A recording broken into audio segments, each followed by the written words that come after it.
गेल्या काही दिवसांपासून औरंगजेबच्या कबरीवरून वाद सुरू आहे आणि असं असतानाच गुढीपाडव्याच्या मेळाव्यात राज ठाकरेंनी देखील या सगळ्या गोष्टींवर भाष्य केलं होतं।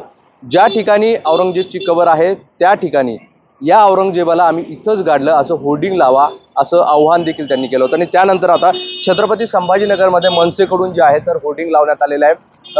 सुमित खांबेकर जे मनसेचे जिल्हाध्यक्ष त्यांच्याकडून हे होर्डिंग लावण्यात आले आणि या होर्डिंगवर आपण जर बघितलं तर लिहिलं आहे की आम्हा मराठ्यांना संपवायला आलेला औरंगजेब इथेच गाडला गेला होता असं लिहिलेलं आहे। राज ठाकरेंचा फोटो आहे, अमित ठाकरेंचा फोटो आहे आणि सोबतच शहरातील क्रांती चौकात लावलेलं हे होर्डिंग असल्यामुळे इथून खुलताबाद म्हणजेच औरंगजेबाची कबर किती आहे याचा उल्लेख देखील केलेला आहे। आणि फक्त इथेच नाही तर शहरातील चौकात जो मार्ग औरंगजेबच्या कबरेकडे जातो त्या ठिकाणी लावण्यात आला आहे। नेमका काय हेतू आहे आणि काय संदेश द्यायचा आहे जाणून घेऊया। माझ्यासोबत सुमित खांबेकर आहे। काय हेतू आहे, कशासाठी हे होर्डिंग लावले? गुढीपाडव्याच्या सभेमध्ये माननीय राजसाहेबांनी या सर्व गोष्टींबद्दल सांगितलं होतं। जो शत्रू आम्हाला मराठ्यांना संपवायला आला होता तो इथंच गाडला गेला आणि ह्याची माहिती सर्व लोकांपर्यंत पोहोचणं गरजेचं होतं। त्या दरम्यान काल आम्ही कलेक्टर साहेबांना भेटलो, त्यांना पत्र दिलं आणि त्यांना वेगवेगळ्या विषयांची मागणी केली। त्याच्यामध्ये एक मुद्दा होता की लहान मुलांच्या शैक्षणिक सहली इथे आयोजित कराव्या आणि त्यांना मुलांना सांगण्यात यावं की हा शत्रू आपल्यावर चाल करून आला होता आणि तो आपल्याला संपू शकला नाही, परंतु तो इथेच संपला।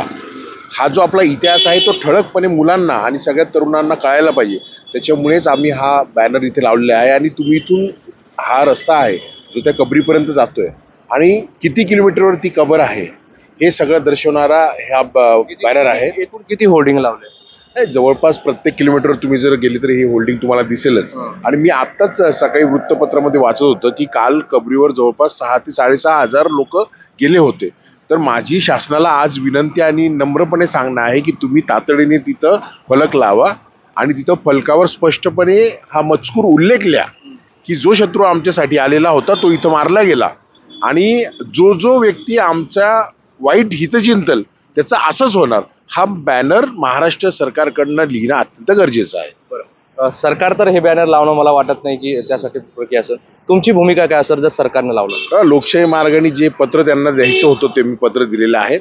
जर सरकारची म्हणजे कलेक्टर साहेबांची तयारी त्या पद्धतीने नसेल तर महाराष्ट्र नवनिर्माण सेना ते बॅनर लावून घेईल। आता शहरभर प्रत्येक किलोमीटरवर हे बॅनर आहे। म्हणजे कबरीजवळ तुम्ही पण बॅनर लावणार? निश्चित काय अडचण नाही।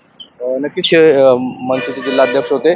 प्रशासनाला निवेदन दिलं आहे, प्रशासनाने कबरीजवळ होर्डिंग लावलं तर ठीक, अन्यथा लोकशाही पद्धतीने आम्ही त्या कबरीजवळ असं होर्डिंग लावू असा इशारा मनसेकडून देण्यात आला आहे। व्हिडिओ जर्नलिस्ट कपिल जाधवसह मोहसिन शेख, NDTV, छत्रपती संभाजीनगर।